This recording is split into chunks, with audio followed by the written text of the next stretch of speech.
안녕하십니까. 팔처질 연구소 방송입니다.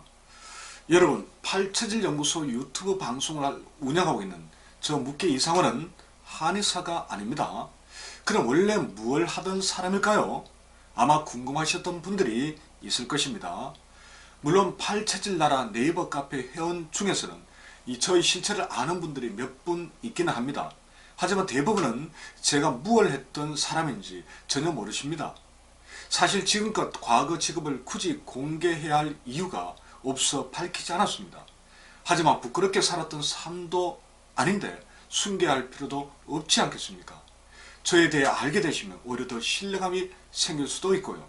그래서 조만간 출판할 책인 알기 쉬운 팔처질 자가진단, 5분이면 끝나는 셀프진단, 여기에 들어가는 저자 소개란에 제 과거 이력을 넣기로 했습니다. 자, 그럼 공개하겠습니다. 제가 누구인지. 저는 평생을 공립인문계 고등학교에서 국어 과목을 가르쳐온 교사 출신입니다. 한국교원대학교 국어교육학과를 1회로 입학해서 대학 졸업 후에 곧바로 임용을 받고 이후 군 복무를 마친 후에 30년 가까이 교사로 근무했습니다. 연금을 받을 수 있는 조건이 되자마자 제2의 인생을 설계하기 위해 명예퇴직을 하고 팔처질 연구소 문을 열게 된 것입니다. 선생이 애들이나 열심히 가르치지 무슨 의학을 한답시고 라고 하실 분들도 있을지 모르겠습니다. 사실 솔직히 말하면 그런 말을 듣는 것이 싫어서 그동안 신분을 밝히지 않았던 이유도 있습니다. 하지만 평생 교사로서의 본분을 저버린 적이 없습니다. 그 누구에게도 뒤지지 않을 만큼 열심히 했다고 스스로 자부합니다. 아이들과 함께 하기 위해 수많은 학생활동을 창의적으로 기획해 실행했습니다. 또한 우수 교육과 활동과 동아리 활동 그리고 논술 지도로 상을 받기도 했습니다. 고교 3학년 담임을 맡아 진학 지도 역시 오래 했습니다. 언젠가 기회가 된다면 언어 영역을 가르친 이 경험을 살려 수능 언어 영역 단기간에 점수 올리는 비법, 이것을 블로그와 유튜브를 통해 공개할 생각입니다. 자, 또한 명퇴 직전까지도 교육부, 교육청, 지역구청 연구사업을 도맡아 죽도록 일했습니다. 왜냐하면 선배 교사로서 마지막까지 이 부끄러운 모습을 후배들에게 보일 수는 없었기 때문입니다. 자, 젊은 시절에는 교육민주화 운동과 교육소비재 합리화 운동에 전념했습니다.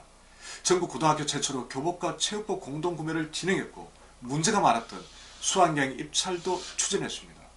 전국 최초로 추진한 교내 매점 입찰은 가장 큰 사안이었습니다. 과거 교내 매점은 대도시 고등학교의 경우 1년에 자그마치 순수익이 1억 원 전후가 될 만큼 엄청난 규모였습니다. 그런데도 교육관료 출신이나 그 가족들이 임대료를 거의 내지 않고 공짜에 가까울 정도로 수의계약을 해서 운영하고 있었습니다. 그 중에는 교육감 며느리와 전직 교장, 전직 교감 출신도 있었습니다. 이러한 교내 매점의 실태를 다방면으로 조사한 후에 문제점을 분석하여 바로잡을 방안을 마련했고 이후 전국 최초로 공개 입찰을 밀어붙였습니다. 이후 대대적인 홍보활동을 통해 대구를 거쳐 전국적으로 확산시켰고요. 이런 과정을 거쳐 점차 교내 매점 입찰이 정착되면서 국가적으로 매년 수백억 원의 예산이 단위학교 운영 예산으로 편입되었습니다. 그런 활동을 통해 제 나름대로 유명세를 좀 탔는지 각종 언론 인터뷰를 하고 EBS 교육대담 프로그램에도 출연하게 됐습니다. 아니, 그렇게 바빴는데 대체 동양어학과 팔처질 공부는 언제 했다는 말일까요? 지금 생각해보면 저도 어떻게 가능했는지 이해가 안 될 정도입니다.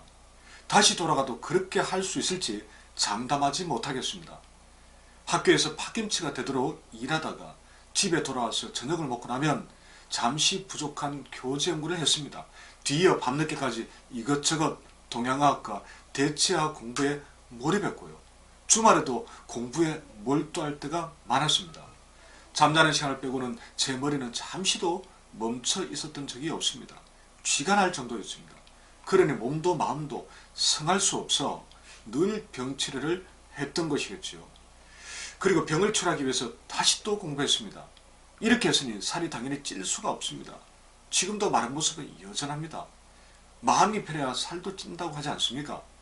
저는 아무래도 살이 찔 팔자는 아닌가 봅니다.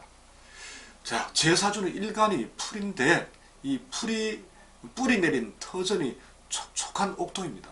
물이 끊임없이 공급되고 하늘에서는 밝은 빛의 태양이 따사롭게 내리쬐는 형국입니다. 게다가 하필이면 4월입니다. 이 4월은 식물이 쉴 틈 없이 성장해야 하는 가장 바쁜 시기죠.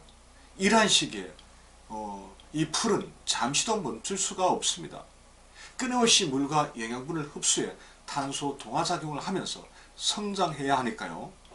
저 묵계 이상호의 실제 인생도 평생 그러한 풀과 같은 형국이었던 것 같습니다.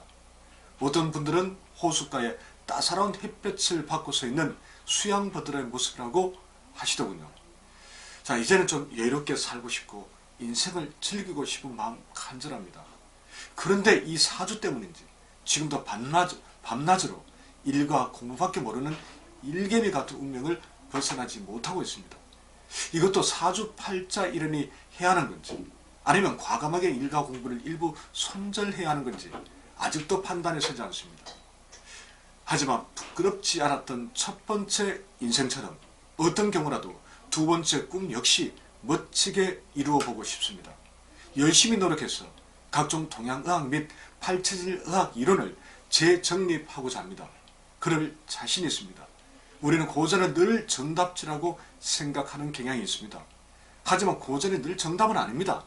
알고 보면 잘못된 이론과 지식이 매우 많습니다. 그런 것들이 제 눈에는 많이 보입니다. 이를 팔체질적 관점에서 전부 새롭게 재구성하고 싶습니다. 혹시라도 그런 노력으로 얻게 되는 지식이 생긴다면 이 체질 상담을 통해서 건강을 잃고 고통스럽게 살고 있는 분들에게 새로운 삶의 희망을 드릴 수 있도록 하겠습니다. 25. 교단의 첫 발걸음을 내디뎠을 때 부끄럽지 않은 교사가 되자고 굳게 다짐했습니다. 그런 마음을 제2의 인생이 시작된 지금 역시 지켜나갈 수 있도록 노력하겠습니다. 의술은 인술이라고 하지 않습니까? 그리고 팔체질 연구소 외에 팔체질몰을 통해 건강식품도 팔고 있습니다. 물건을 판매할 때도 적어도 양심을 저버리는 행동은 하지 않겠습니다. 저 묵계 이상을 지켜봐 주십시오.